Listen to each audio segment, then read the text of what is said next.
Bismillahirrahmanirrahim. Assalamualaikum warahmatullahi wabarakatuh. Selamat pagi teman-teman semuanya.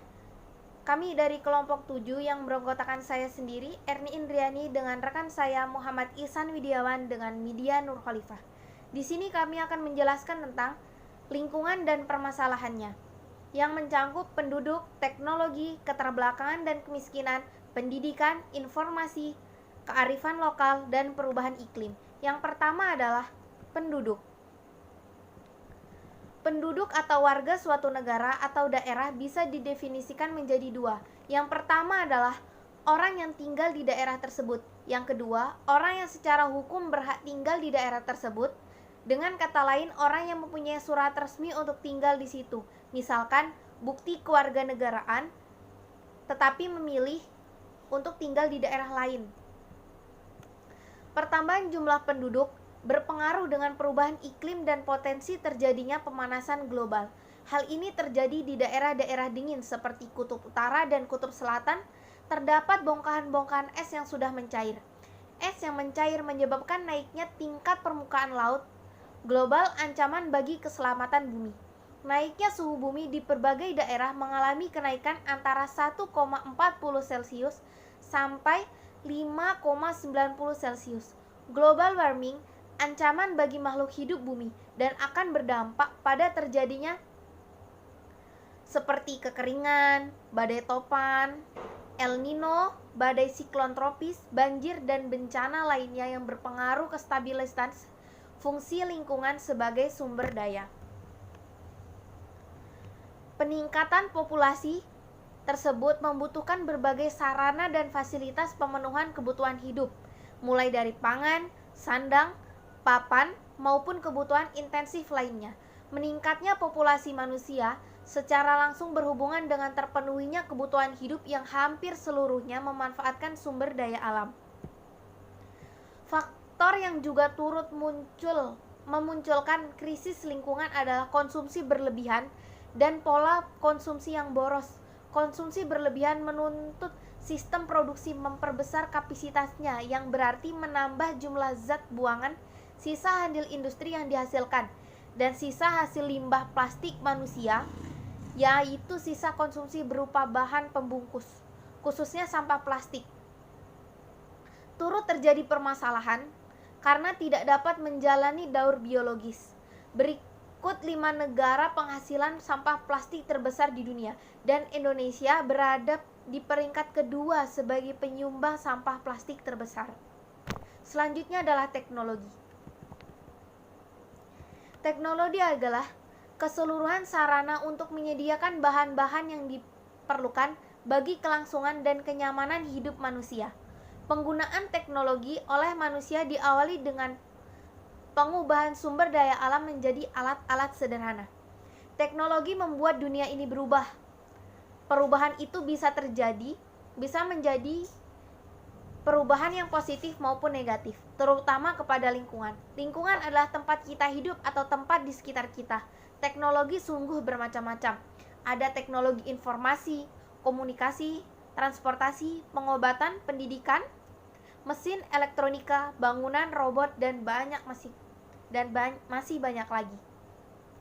Tentu saja semua alat-alat teknologi tersebut memberikan dampak positif dan negatif, terutama bagi lingkungan. Dampak positif teknologi terhadap lingkungan dalam berbagai bidang. Yang pertama adalah bidang industri. Diperluasnya lapangan kerja dengan berdirinya industri atau pabrik baru. Berkembangnya industri bertambah baik, misalkan dengan penelitian dan pengembangan di bidang industri transportasi, elektronika, dan industri rekayasa. Yang kedua adalah bidang pertanian. Bertambahnya varietas baru dan unggul, peningkatan hasil produksi pertanian, dikenal dan dipakainya alat-alat pertanian modern, dikenalnya sistem pemupukan dan obat-obat hama. Dampak teknologi juga akan membahayakan lingkungan bila disalahgunakan, seperti penggunaan teknologi untuk membuat bom. Bom atau bahan peledak adalah benda teknologi yang secara langsung atau tidak langsung bisa merusak lingkungan. Dampak langsungnya adalah saat bom itu diledakkan, lingkungan bisa rusak terkena dampak bom tersebut. Dampak tidak langsungnya adalah jika pada bom itu terdapat radiasi radioaktif, maka lambat laun lingkungan yang tidak terkena dampak saat bom itu meledak pun akan rusak juga. Dampak teknologi juga dapat merusak lingkungan walaupun penggunaannya sangat sedikit. Misalnya, penggunaan kendaraan motor dan mesin-mesin yang hasil sisa energinya dapat merusak lapisan ozon dan menimbulkan pemanasan global, yang cakupan kerusakan lingkungannya adalah seluruh dunia. Selain itu, penggunaan teknologi secara berlebihan yang secara tidak langsung akan merusak lingkungan bisa saja terjadi seperti yang telah dijelaskan di atas, dan penggunaan alat-alat teknologi elektronik. Misalnya, memakai alat-alat elektronik tersebut tidak membawa dampak secara langsung kepada perusakan lingkungan.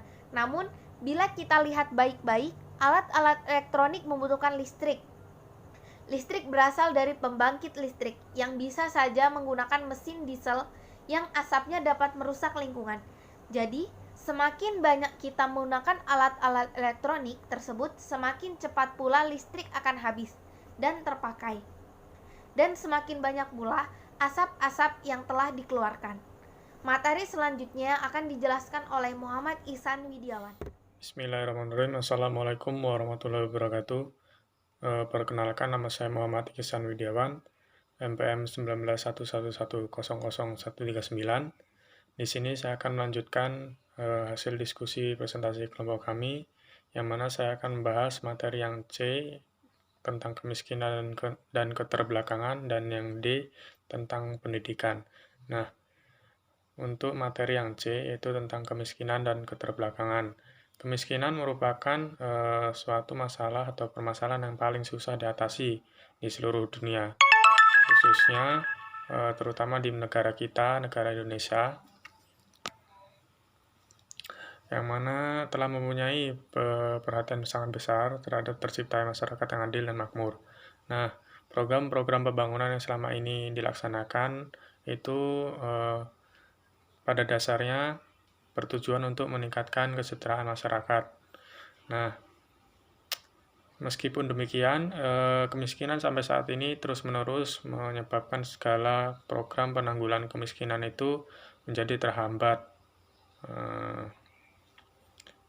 sehingga menjadi masalah yang berkepanjangan. Kemudian dalam berbagai pandangan ada 3 jenis kemiskinan yang sering dikemukakan, yaitu kemiskinan struktural, kemiskinan relatif, dan kemiskinan absolut. Nah, kemiskinan struktural, nah ini adalah kemiskinan yang diderita oleh satu golongan masyarakat, yang mana karena struktur sosial masyarakat tersebut tidak mampu memanfaatkan sumber-sumber pendapatan yang sebenarnya tersedia bagi mereka. Kemudian kemiskinan relatif itu merupakan kondisi kemiskinan karena pengaruh kebijakan pembangunan yang belum mampu menjangkau seluruh lapisan masyarakat, sehingga menyebabkan ketimpangan distribusi pendapatan. Nah, kemudian sementara kemiskinan absolut. Nah, kemiskinan absolut ini adalah kemiskinan yang apabila tingkat pendapatan seseorang itu di bawah garis kemiskinan, atau sejumlah pendapatannya tidak cukup untuk memenuhi kebutuhan hidup minimum, yaitu basic needs, antara lain kebutuhan pangan, sandang, kesehatan, perumahan, dan pendidikan yang diperlukan untuk hidup ini dan bekerja. Ada banyak hal yang mana menjadi sumber penyebab utama terjadinya kemiskinan, yaitu mulai dari permasalahan terbatasnya sumber daya alam yang ada pada suatu wilayah, kemudian rendahnya SDM atau kapasitas sumber daya manusia yang dimiliki masyarakat, sehingga tidak memiliki kemampuan, ide, atau gagasan untuk membuat usaha yang bisa menghasilkan demi meningkatkan kesejahteraannya. Kemudian sehingga walaupun sumber daya alam ini berlimpah, tetapi kapasitasnya SDM-nya itu rendah, maka sumber daya alamnya pun tidak akan mampu meningkatkan kesejahteraan masyarakat, atau percuma, yang mana pada masyarakat di suatu wilayah tersebut. Nah, kemiskinan atau keterbelakangan, kemudian kerusakan pada lingkungan ini berkorelasi negatif dan saling mempengaruhi. Yang mana terjadi karena pengaruh atau akibat dari hubungan yang terus-menerus sehingga menjadi atau membentuk suatu siklus yang tidak berujung. Nah, pada kondisi seperti inilah kemiskinan akan semakin parah dan lingkungan pun semakin rusak. Kemudian semakin lama kondisi itu berlangsung pun semakin kronis keadaannya karena status kemiskinan pun berubah secara tidak linear karena dari miskin ke lebih miskin dan akhirnya miskin sekali atau sangat miskin. Demikian pula kecenderungan yang sama juga terjadi pada kerusakan lingkungan. Hal ini biasanya ditandai dengan adanya aktivitas dan kehidupan manusia yang melebihi kapasitas alam. Kemudian materi yang D yaitu tentang pendidikan. Nah, pendidikan ini adalah suatu usaha sadar atau sistematis yang untuk mencapai taraf hidup atau kemajuan yang lebih baik. Nah, secara etimologi atau asal-usul katanya itu pendidikan berasal dari bahasa Inggris yang berarti education dan bahasa Latin yaitu educatum yang tersusun atas dua kata e dan duco. Kata e berarti sebuah perkembangan dari dalam keluar atau dari sedikit menjadi banyak. Kemudian duco itu berarti perkembangan atau sedang berkembang. Nah, hal ini secara etimologi itu pengertian pendidikan adalah menjadi berkembang atau bergerak dari dalam keluar, atau dengan kalimat lain pendidikan berarti berproses yang mana mengembangkan suatu kemampuan diri secara inner abilities atau kekuatan individu. Kemudian kata education juga sering dihubungkan dengan educare Latin yang berarti dorongan atau propulsion dari sebuah atau dari dalam keluar, artinya itu memberikan pendidikan melalui perubahan yang diusahakan melalui latihan atau praktik. Nah, pendidikan adalah senjata yang paling dahsyat untuk mengubah suatu dunia, di mana ini merupakan kalimat dari kata Nelson Mandela. Nah, rasanya kalimat ini tepat sekali dan ada benarnya, karena dengan pendidikan baik seseorang akan lebih mampu berpikir banyak hal dan mempunyai wawasan yang sangat luas, sehingga akan lebih mampu berpikir banyak hal dan mempunyai wawasan dan bersikap serta bertingkah laku tentunya mereka lebih tertata. Orang-orang yang berilmu pada umumnya jauh lebih baik atau bijak dan dalam menghadapi suatu masalah dan juga lebih bisa menyikapi perbedaan. Memasukkan masalah lingkungan dalam pendidikan, dunia pendidikan itu akan memberikan dampak yang sangat baik. Karena bagi terselesaikannya masalah lingkungan itu sendiri, dengan mengetahui apa yang sebenarnya terjadi, seseorang akan sadar diri dan dengan perlahan-perlahan mengubah cara hidup mereka dan gaya hidupnya. Kesadaran diri inilah yang seharusnya menggerakkan setiap dari diri kita dalam melakukan segala sesuatu.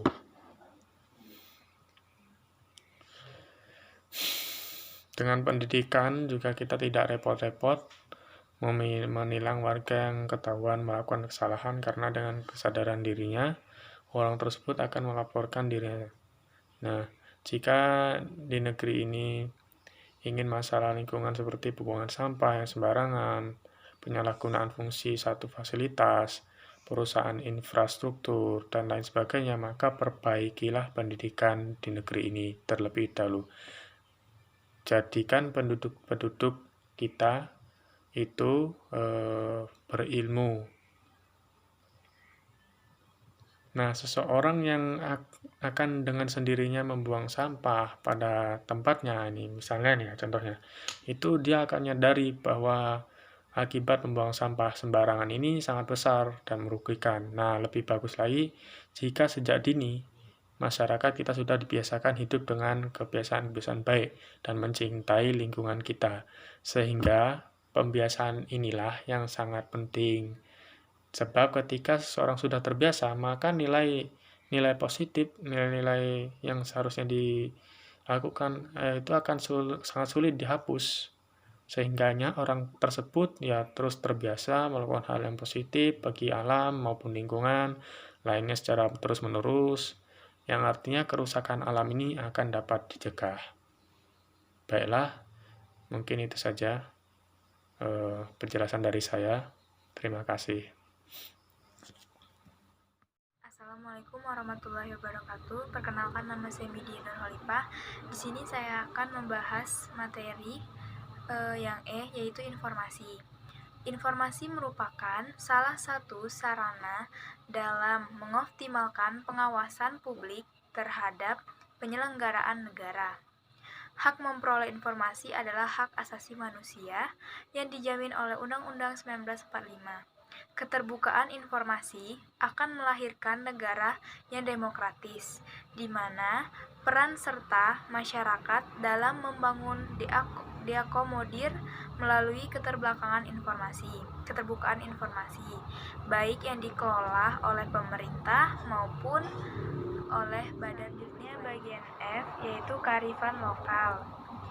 Jadi kearifan lokal merupakan bagian dari budaya suatu masyarakat yang tidak dapat dipisahkan dari bahasa masyarakat itu sendiri. Kearifan lokal biasanya itu diwariskan secara turun-temurun dari satu generasi ke generasi melalui cerita dari mulut ke mulut. Kearifan lokal ada di dalam cerita rakyat, peribahasa, lagu, dan permainan rakyat. Kearifan lokal akan selalu terhubung pada kehidupan manusia yang hidup di lingkungan hidup yang alif dan dalam kehidupan sehari-hari. Segala aktivitas yang dilakukan oleh manusia secara perlahan akan membawa pengaruh terhadap lingkungan sekitarnya, baik itu membawa pengaruh positif maupun membawa pengaruh negatif. Selanjutnya, yang bagian G yaitu perubahan iklim. Jadi, perubahan iklim adalah perubahan jangka panjang dalam distribusi pola cuaca secara statistik sepanjang periode waktu mulai dasawarsa hingga jutaan tahun. Bisa juga berarti perubahan keadaan cuaca rata-rata atau perubahan distribusi peristiwa cuaca rata-rata. Contohnya itu sejumlah peristiwa cuaca ekstrim yang makin banyak atau sedikit. Dan perubahan iklim bisa terjadi ketika perubahan dalam sistem iklim bumi menghasilkan pola cuaca baru yang bertahan selama beberapa dekade.